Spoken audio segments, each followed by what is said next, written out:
Dirt Trax is sponsored by Can-Am. The ride says it all. Polaris, the world leader in off-road innovation.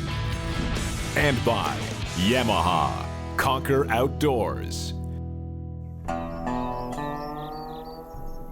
People tend to assume that AJ and I travel together all the time, and that's just not the case. We actually don't get the opportunity to travel with each other very often. So this trip to Hill City, South Dakota, the Mount Rushmore area, is actually kind of a special one for us. This trip was pretty cool. We got contacted by the Chamber of Commerce in Hill City, South Dakota, and they wanted to invite us out to come experience the Black Hills. The actual town of Hill City is super unique as well because there's so much history here. I mean, I don't know when it dates back to, but it's old.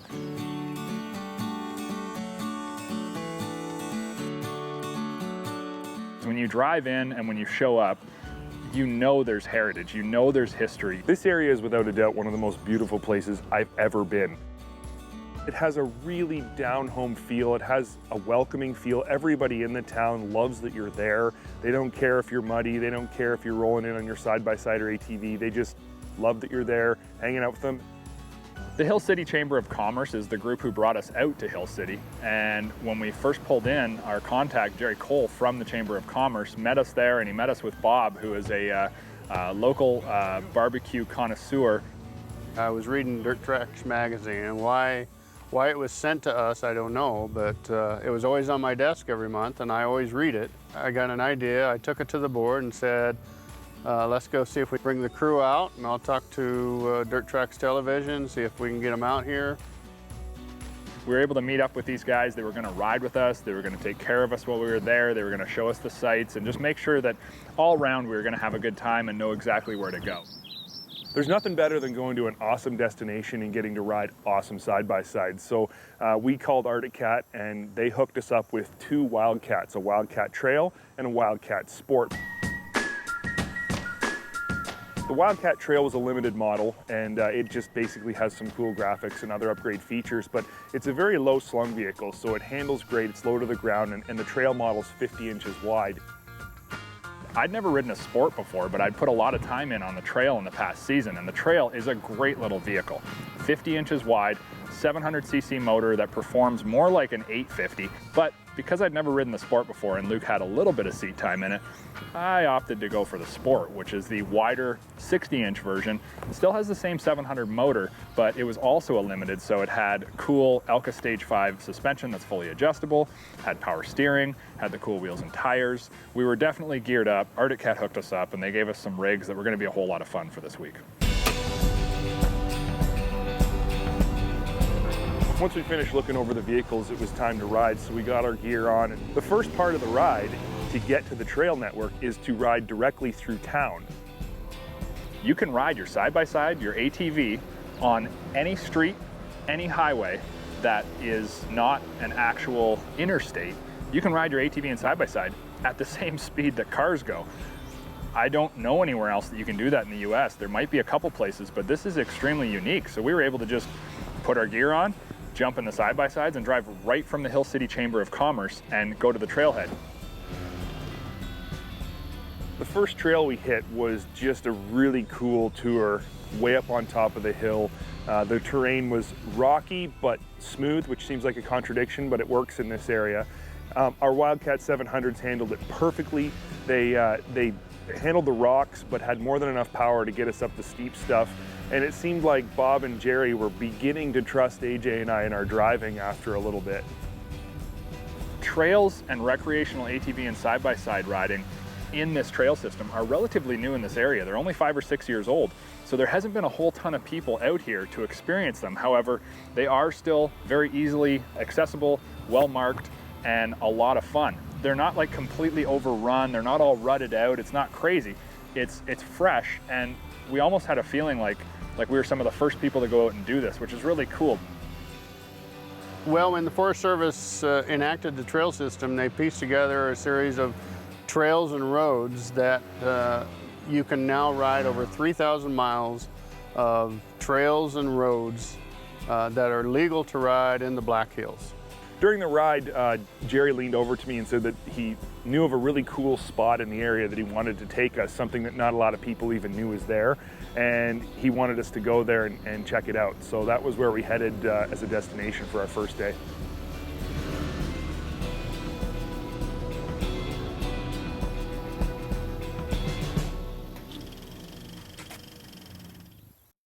Dirt Trax is sponsored by Princess Auto, a unique world of equipment, tools, and more.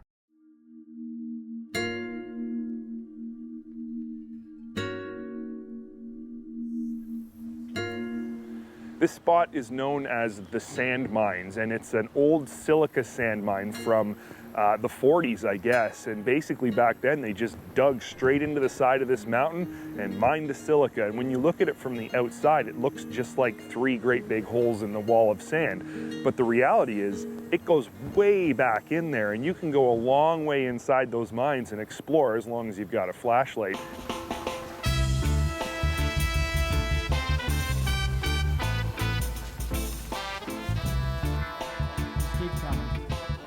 And they tell us, hey, grab a flashlight, grab your phone with a light on it, and let's walk inside. So I'm thinking, okay, these go in probably, 20, 30 feet, and they're just little tunnels into the wall. But turns out they go way the heck back in there. Shit all over here. There. Oh yeah. What the? AJ and I and the guys stopped and really explored every little nook and cranny inside the sand mines and saw a lot of old history in there and evidence of mining. I realize it's like a profound thought, but I think to myself, there was a time when somebody walked out of here for the last time. It was like, all right, we're done. And then they walked out that door for the last time and they never came back until somebody else found it years later. When we left the sand mines, we had to drop Jerry and Bob off. They had some things to do that afternoon, which gave AJ and I the opportunity to turn things up a notch and put a few extra miles on at a higher rate of speed.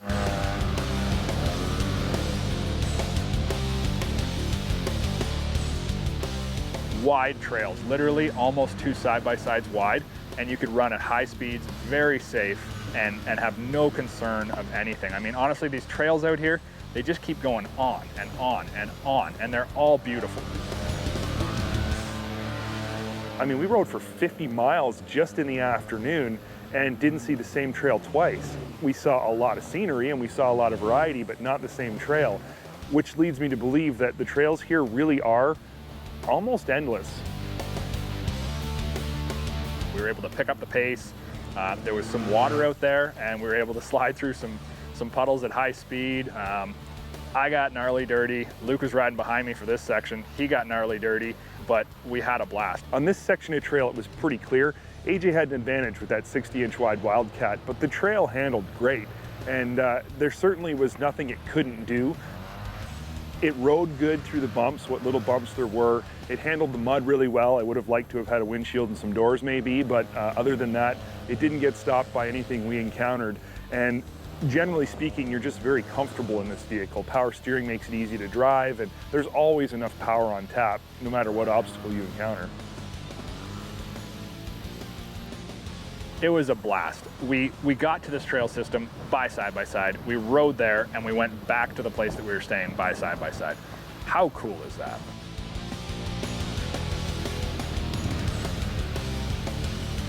By the end of the first ride day, AJ and I had put on some serious miles. We've ridden some of the best trails I've ever ridden, and we got pretty muddy in the process. So we were ready to call it a night, have a meal, and get ready for day 2, which was really the day we were going to experience a lot of the extracurricular activities you can do in Hill City. Closed captioning of Dirt Trax is sponsored by Triton Trailer, built for adventure.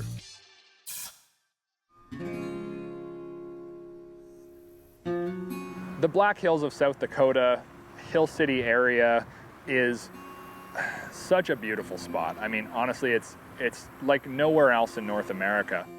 And what they have and what they have to offer is just a grand scale. I mean, South Dakota does it big. And what I mean by that is monuments. Obviously, the most impressive thing about this area is definitely Mount Rushmore.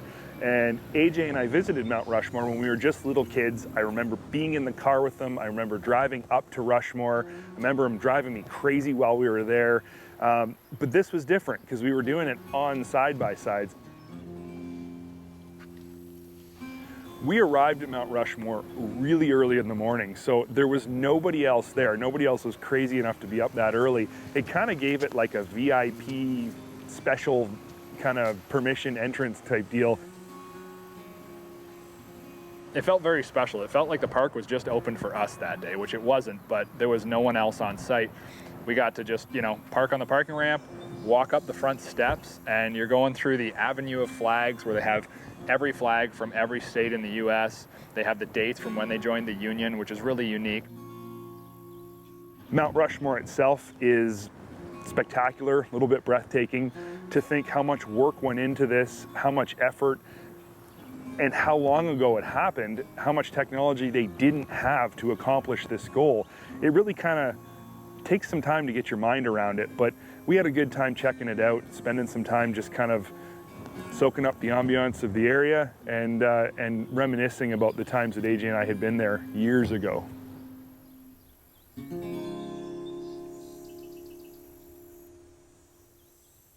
So seeing as we were at Rushmore and we were all geared up and had everything on, when we were done sort of experiencing that in the monument, we thought, well, let's go back out and do some more trails. And we rode right from Rushmore back to the trail system again. How cool is that?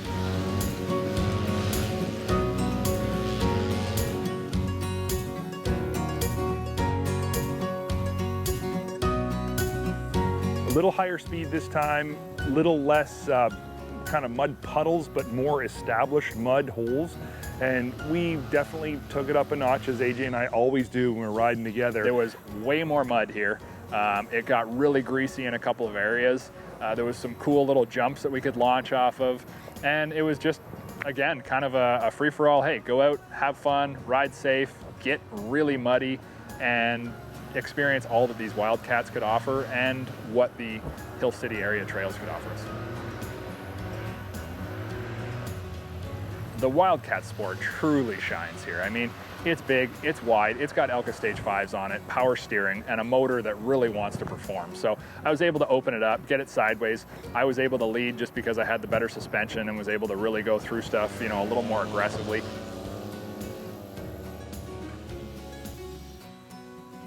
I got coated following AJ, trying to keep as close to him as I possibly could. And it was a blast. I don't mind being muddy like that if we're having fun doing it, and we certainly had a lot of fun doing it.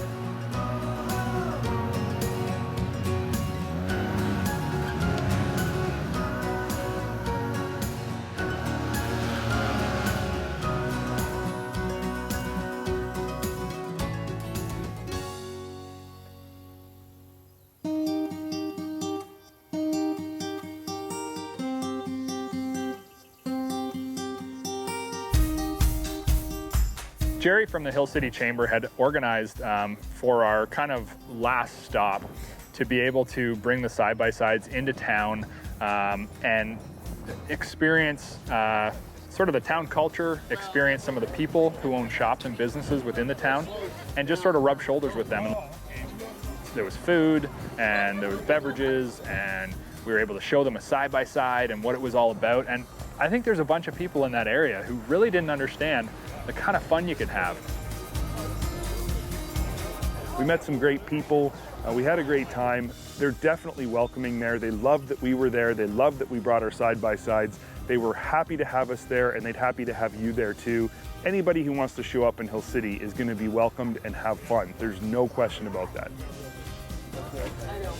I think what Luke and I were left with when we departed from Hill City is a feeling of history and uniqueness in this area, because there is so much to offer, so far beyond just the exceptionally good trails. There is a history in this part of the United States that your family is going to appreciate. They're going to be able to see just the amazing things that man has done in this area of the United States.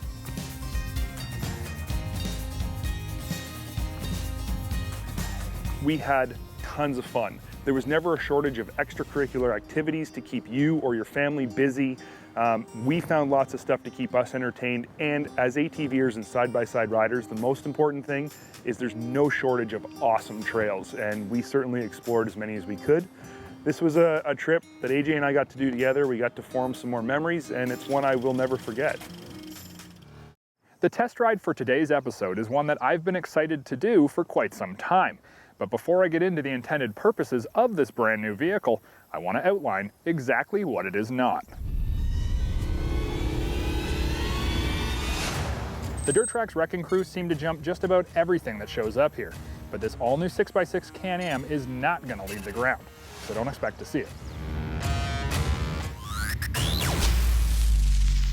You might also be thinking, hey, this thing's got a 650cc Rotax under the seat.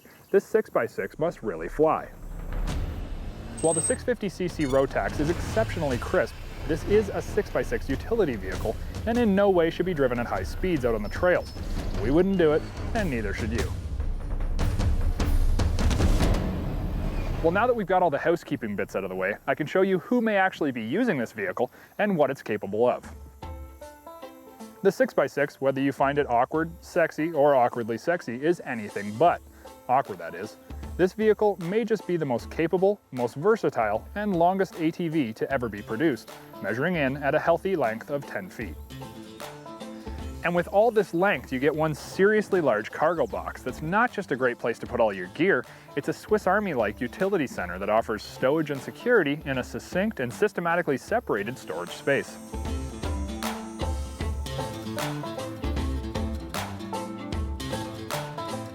Well, at first look, you might wonder what I mean. Sure, it's got a huge cargo bed, but where's the security? Where's the separated storage spaces? Ah, look again. Yes, this transformer-like rear bed does not just tilt, open, lock, latch, and pull. It also houses an enormous lower trunk-like space to keep your gear safe when you're loaded up. And loaded up is the name of the 6x6's game, offering up to 700 pounds of rear cargo box capacity as well as 1,654 pounds of towing capacity. You'd better be working this mammoth beast, because it was built for it. While the farm and ranch is a good place for the 6x6 to call home, its ultimate capability means it can go places others can't and still do it with sizable loads, making it a very unique tool for the ultimate outdoorsman, construction crew, or remote excavation team. And thanks to not only a 10% gear ratio reduction with extra low range, but also an increased cooling capacity, you can reliably take the heaviest of loads anywhere you want without worry of belt or cooling failure. While the average side-by-side may have a slightly larger box capacity, I guarantee you it's not going to take you to places the 6x6 will. One of the coolest features of the 6x6, besides the fact that it has 6 fully independent traveling wheels, is the quick-release sway bar on the rearmost set of TTI-2 trailing arms. This allows you to fine-tune the way the rear wheels travel, giving you greater contact with the ground how and when you want it, something not offered anywhere else.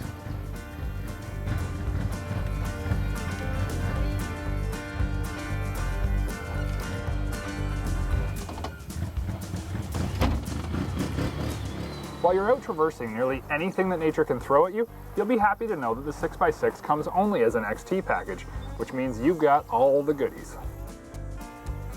From the DESS security system and multifunction digital gauge to the included 3,000-pound Warn winch with roller fair lead and remote control, and all the cool heavy-duty bumpers, handguards, and beefy aluminum rims, as well as the upgraded tires, you're sure to get your work done, not just efficiently, but in style. While the 6x6 we tested is a 650, keep in mind it's also available with the Mammoth 1000cc Rotax Twin, should you need more power. When you stick the 6x6 into the Dirt Trax blender and you hit puree, you really get to see what a vehicle like this is truly made out of. And at the end of it all, in no way are we disappointed, but we were left with a couple of questions.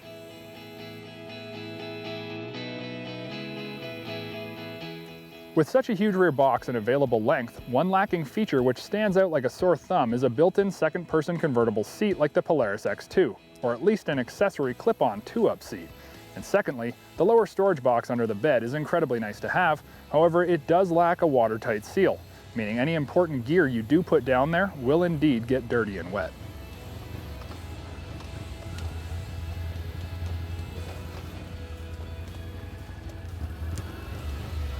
The bottom line is this: the 6x6 is not just the most capable ATV in the industry with the highest capacities, it's all of that in a no-compromise, extremely fun ATV to ride.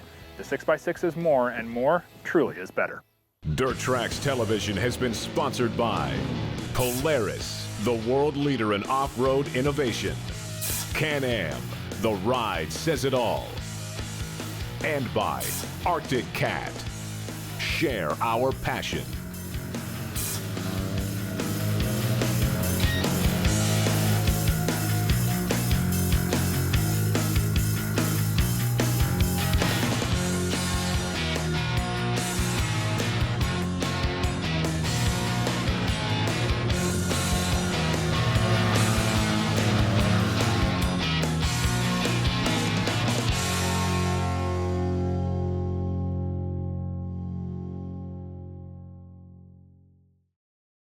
If you like this video, click the link and subscribe to Dirt Trax's YouTube page where we're updating all kinds of fresh stuff like you've just seen.